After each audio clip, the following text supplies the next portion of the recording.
Be sure to subscribe to WXOU Sports on YouTube. WXOU Sports is the place to be for all things sports from your favorite college radio station. WXOU Sports features live audio broadcasts of all Oakland University home games, including men's and women's basketball. They also feature interviews with athletes and coaches, with highlights and more. Just go to YouTube and search WXOU Sports and hit subscribe. Now, back to the show. Welcome, everybody, to another edition of the GioMoShow, your home for all Oakland University Golden Grizzlies sports, the only podcast of its kind. I am your host, Oakland University alum and WXOU alum, Giovanni Mosheri. Be sure to rate, review, and subscribe to help support the show in all the ways that you can as we are right into basketball season, getting the first couple of weeks in for the non-conference season, and we'll be covering it all each and every week right here on the GioMoShow, so be sure to subscribe so you don't miss a thing. Be sure to follow on social media. The GioMoShow has its own page on Instagram. You can find that at the GioMoShow, and you can find me on Twitter as well at GioMosheri, WXOU. And you can use the hashtag the GioMoShow to get involved with the show. We got a lot to cover this week in regards to swim and dive as well as men's and women's basketball. So we'll get into all of it right here on the show. Appreciate you guys stopping by. We'll get things started here with swim and dive as we have a sweep of the Horizon League Swim and Dive Weekly Awards. That being awarded to 2 divers and 2 swimmers, both for men's and women's respectively, and Oakland University has all 4 of them for the performance this past week at Miami, Ohio. We mentioned that a little bit last week where the result of the meet itself didn't come out to a win for the Golden Grizzlies, but that's for the MAC level of which we swam in. But for the Horizon League level, a lot of the times that were had, a lot of the scores that were had stack up very well in the Horizon League, stacking up to be some of the best of the best. So getting to some of those weekly awards, we're back with Carol Subaggio getting his award for finishing first place in 3 events at Miami, Ohio. He was first in 1,000 freestyle, first in the 500, and first in the 200, proving himself to be not only versatile in the distance, but just a monster, especially when it comes to freestyle, which is not all that he does, but he had a great showing at Miami, Ohio. It is his first Horizon League Swimmer of the Week award in his early Golden Grizzlies career. We move on to the women's side of swimming as Rihanna Hensler got the Horizon League Swimmer of the Week for the women, a graduate student completing her degree at Notre Dame and spending her last year with the Golden Grizzlies, a Clarkston, Michigan native as well. She got 3 podium placements in Miami, Ohio. First place in the 200-yard butterfly and second place in the 100-yard butterfly, and contributing to a third place finish in the 400 medley relay, where she had a great split in the butterfly. So it was all butterfly for Rihanna Hensler to get her the Horizon League Swimmer of the Week award. Getting to the diving board, we're going to see what Eden Donhuey, this is my first time pronouncing a lot of these names, so I'm just going to let them come out as they do. But he is a sophomore from New Baltimore, Michigan, getting on the podium for both the 1 meter and the 3 meter dive, where we got third place in both. This is also his first Horizon League Diver of the Week award. And going back to Rihanna, that's her first Horizon League Swimmer of the Week award as well. So finishing third place in both the 1 and 3 meter dive. And Ellie Chalifo getting the Women's Diver of the Week to finish out the sweep for the Golden Grizzlies awards. From Beverly Hills, Michigan, she finished second place in both the 1 and the 3 meter dive, this being her third Horizon League Diver of the Week this season, and it would be too much to count if we went for her whole career at Oakland. She's been one of the top divers in the Horizon League for quite some time. So with all of that being had, those are all some of the top times and some of the top scores in the Horizon League so far this season, which is where a lot of these meets have their benefit. That's why they swim against tough competition like this, because if you're sometimes if you're chasing really tough competition, that's going to force you as a swimmer or as a diver to push even farther to try and catch up and try to keep it close.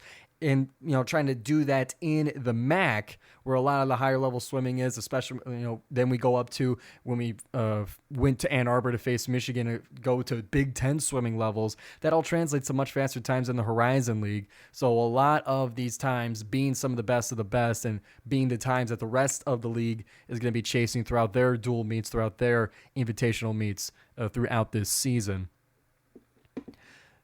As for upcoming events for swim and dive, the Toyota U.S. Open Championships is not this weekend, but the following week, where they'll be traveling to Greensboro, North Carolina for the Toyota U.S. Open. That'll be taking place on December 4th all the way to Saturday, December 7th. So the Golden Grizzlies, we wish them luck in their trip to North Carolina. And that'll wrap up the swim and dive portion of our show. We'll transition right into women's basketball, where 2 games were played, one on the blacktop of the arena and one in Mount Pleasant against Central Michigan. Kind of 2 sides of the same coin for the Golden Grizzlies. We'll start with their home match this past Thursday against St. Thomas of Minnesota, where they lost 73-62 in a game where it was a whole lot of Maddie Skorupski, but not enough of everyone else to come out with the win at home. Get into some of the game flow for this game before we get into more of the statistics of the box score. It was Oakland who had the lead for most of the first half, leading by 5 after the first quarter and leading by 7 at halftime. But St. Thomas would flip things around in the third quarter, where they would end up flipping it all the way to getting the lead themselves by 10 and finishing that third quarter up by 8. And in that fourth quarter, St. Thomas was able to just keep Oakland at about a 2-possession threshold to kind of keep them at a stiff arms distance, where Oakland just wasn't able to get through and to get the lead back, leading to that loss 73-62 at home.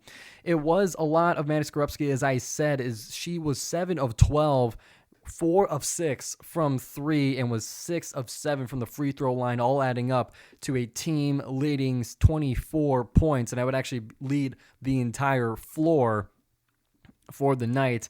And I was digging into some of the stats a little bit. 5 of 18 from 3 isn't too bad when you look at it, but when you let's do a little advanced stats here. If you take away Maddie Skorupski's 4 of 6 from the 3, then that leaves Oakland only 1 of 13 from the line, or excuse me, from deep for everyone else. So it's going to take a lot more of the teammates to kind of pick up the slack from the 3, because we have 0 of 2, 0 of 2, 0 of 1, 1 of 5, 0 of 2, all from 3 from some of the other members of the team. So that's going to have to pick up for their next game, and it would do that in the next game against Central Michigan, but we'll get into that in a little bit. As for St. Thomas, they had 2 players scoring 22 points each, and looking at how they kind of turned things around in the second half, going quarter by quarter. In the first quarter, St. Thomas was 33% from the floor, 0 from 3. And in the second quarter, there were 23 from the floor and only 14 from 3. But then that third quarter, they completely flipped things, 10 of 15 in that 10 minutes for 66% from the floor and 40% from 3. They had 2 3-pointers in that third quarter that would flip things around to get them that 10-point lead in that third quarter. And they would finish out a lower volume but similar efficiency, 66% from the floor, making 6 of their 9 shots to finish out the game and to keep Oakland at that distance, to serve them a loss on the black top. But that story would not continue when they would go to Mount Pleasant, Michigan to face the Central Michigan Chippewas. Oakland would come away with that one, winning it 76-65. I believe this is 3 wins in a row for Oakland against Central Michigan, and I was able to view at least the first 2 of them of this streak. I wasn't able to view this year's one, but I remember 2 years ago it was a bit more of a commanding win for Oakland on the blacktop. Last year it was a 20-point comeback win for Oakland, and then in this game Oakland would have a little bit more control of it, but not totally. So Oakland held the lead for most of that first half, but Central Michigan would end up making a run just before halftime. Within those last 2 minutes before halftime, Central Michigan would tie it up. after being down by multiple possessions, being tied at 32 points going into the tunnel. And then that third quarter was a battle back and forth, keeping it within one possession. The lead would go to Oakland, a couple shots made would go to Central Michigan, and they would battle back and forth. But Oakland would hold on to their lead, keeping it to 2 possessions in that fourth quarter as they would they would gallop their way to victory. And one of the big keys of that one, at least from the statistics, is the free throw line. One of the issues that I saw against Cleary when I was there for their first home game of the season was that the free throw shooting was not on point for such a low stakes game against an NAIA team. And that was something that was concerning to me, but in this game, that's where it showed up and really helped Oakland stay in this game and staying with that lead. Looking at it, Oakland was a total of 20 of 27 from the free throw line. So not only getting there a whole lot, but making most of them. And leading in scoring for Oakland once again is Maddie Skorupski, a career high 28 points, was 9 of 17 from the floor and 9 of 13 from the free throw line, with 6 rebounds and an assist as well. But the craziest one to me, because I'm not surprised that Skorupski could score 28, but the craziest thing was 8 steals in that game, getting Oakland some huge extra opportunities in that game. So she would lead the game in scoring, but behind her was Liana Baxter with 17 points. She would be an almost perfect 6 of 7 from the line. The only miss that she had was a 3-pointer, of which she was 1 of 2 and missed only 1 free throw of the 5 taken. So Baxter would finish with 17 points and 7 rebounds with 3 steals of her own for a great performance. And not far behind was Kylie Buckley, 13 points in the game as well, 5 of 10 from the field and 1 of 2 from 3. It's something that I was surprised when I was listening to the game against Michigan, was that both Baxter and Buckley were taking 3-pointers, and it was very strange to me. But when I looked at it, at least at the time, I believe it was in the second quarter or something, but of that Michigan game, and I was looking like, why are they taking threes? But they're also 2 of 4 from 3, so keep doing it. No, it's not something that you would expect from some of the players that bring more of the size to the lineup for Oakland, but they seem to be able to make them somewhat efficiently, and that's a great addition to their game. So please keep it up.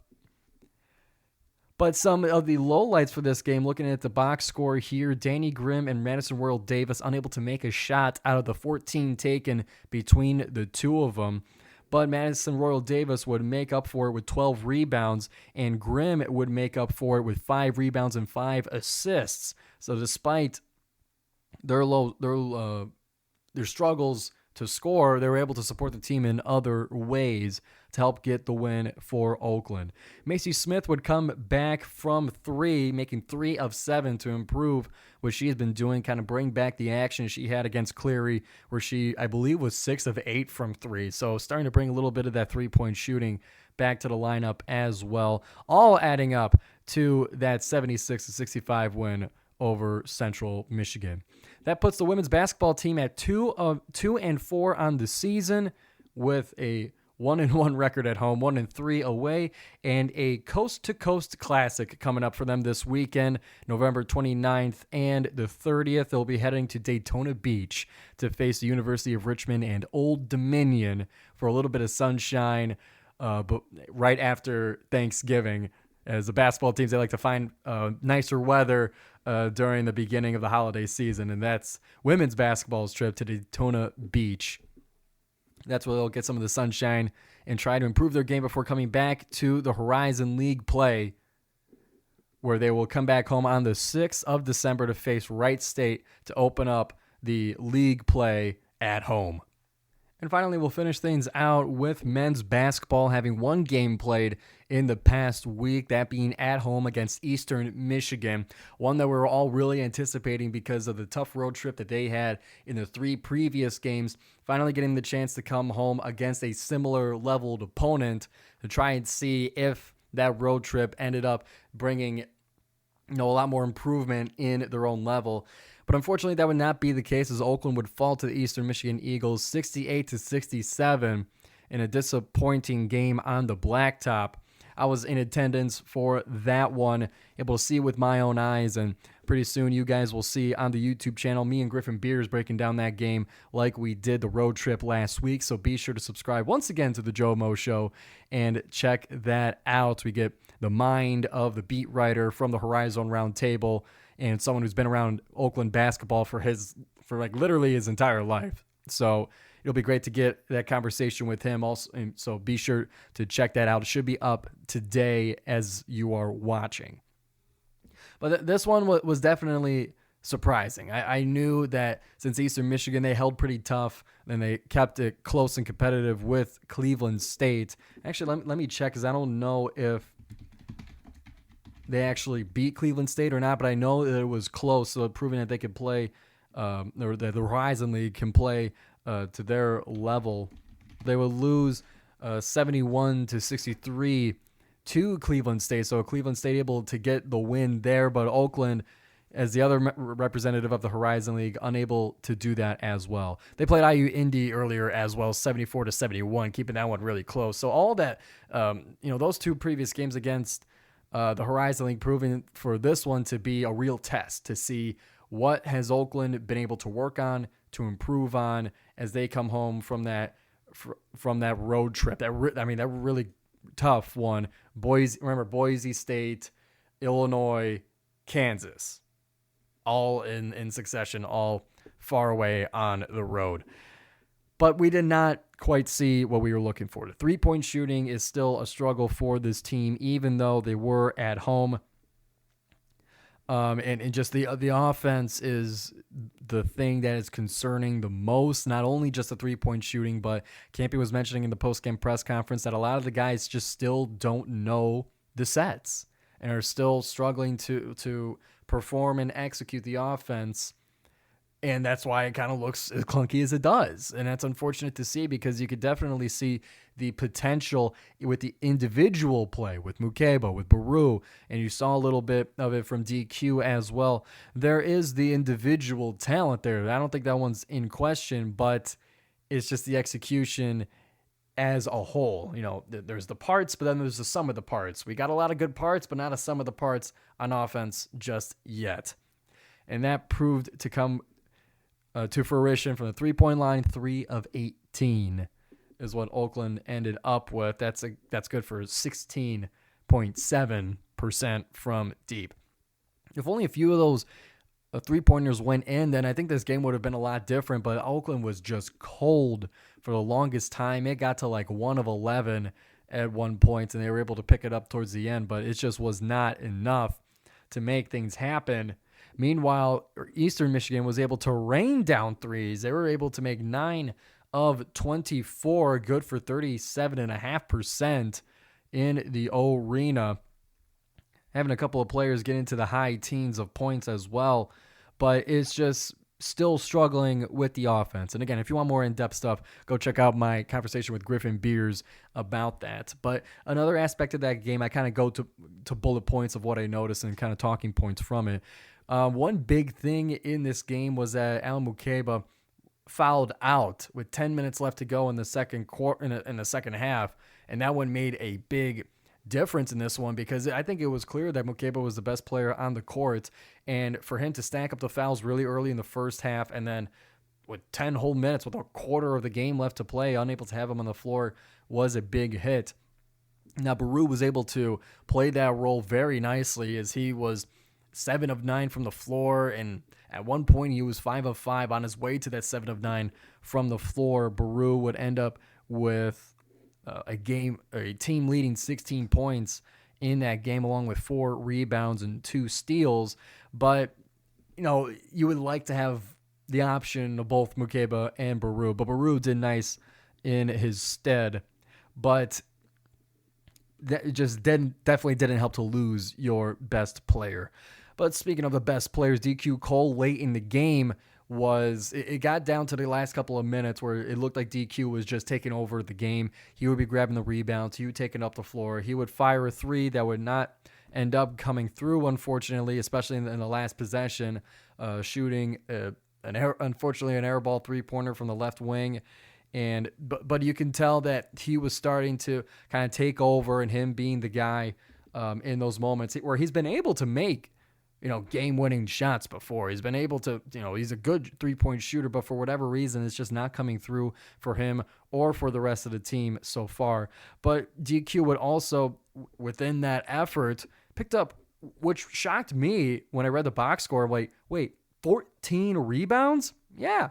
DQ with 14 rebounds, that led the game by far, or that led the floor by far. No one else even in double digits of rebounding. I think the next closest was 7, by Deshaun Nelson on Eastern Michigan. But yes, 14 rebounds for DQ, and unfortunately was accompanied by 0 of 5 from the three-point line. Jason Woodrich 0 of 4, Jalen Jones 1 of 4, Malcolm Christie 1 of 4. This has got to pick up at some point, and something that Griffin said in our previous conversation was that if it's still an issue by the time they play Eastern in Toledo, then I think we got an issue, because then we're taking that into league play. So Toledo looks like it's going to be their last chance to clean this stuff up before we play Wright State in the arena on December 5th. Pretty sure that's the schedule, December 5th. We'll go to make sure, because I'm a well-educated host, and I want to give you guys the right information as we... Yes, December 5th, we'll be hosting the Wright State Raiders. But that one proving to be a big issue, and that let EMU stay close in this game. They, like I mentioned, would shoot great from 3, and in volume, too. At one point, they were like they made as many threes as Oakland took, and were still able to make them in great succession. So Campy was not happy at the post-game press conference. Nobody was happy, as this was, as Campy said, it was the only game so far in which they were favored. And to not have that one at home is very disappointing. So it'll have to come on the road against Toledo on Saturday the 30th for those improvements to come, and for us to see whether this Oakland team can stay in the top 4 in the Horizon League as predicted, and can be a front runner, or it can be a contender for another Horizon League title.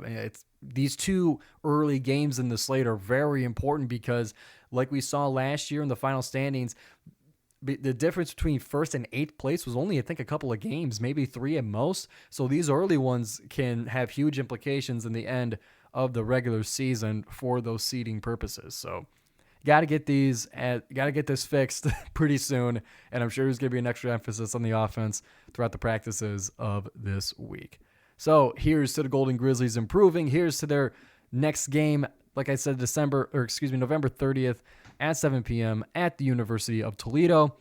Golden Grizzlies so far 1 of 4 on the season, yet to play any conference games. So that will wrap up the men's basketball portion. Once again, be sure to check out my conversation with Griffin Beers. And once again, thank you all for tuning in. That's going to wrap up all of our Oakland coverage for this week on the GioMoShow. I apologize for any soft-spokenness, as dealing with a bit of a vocal issue at the moment.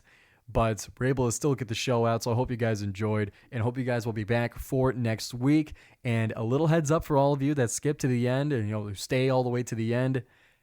I got something big planned for the show for this upcoming, or for this current basketball season. So be sure to stay tuned. Be sure to follow on Instagram and on Twitter so that you don't miss the big announcement. It'll occur, whatever it will be. You guys will have to find out, but watch for December 7th as Oakland will be on the road at Youngstown State. The GioMoShow will have something big planned for that game. So you guys will just have to stay tuned and find out, as the cliffhanger has been hung. So thank everybody for tuning in. My name is Giovanni Mosheri, host of the GioMoShow, and we'll be back for more Oakland sports right here, wherever you're listening, on YouTube or wherever you get your podcasts. We'll see you next week.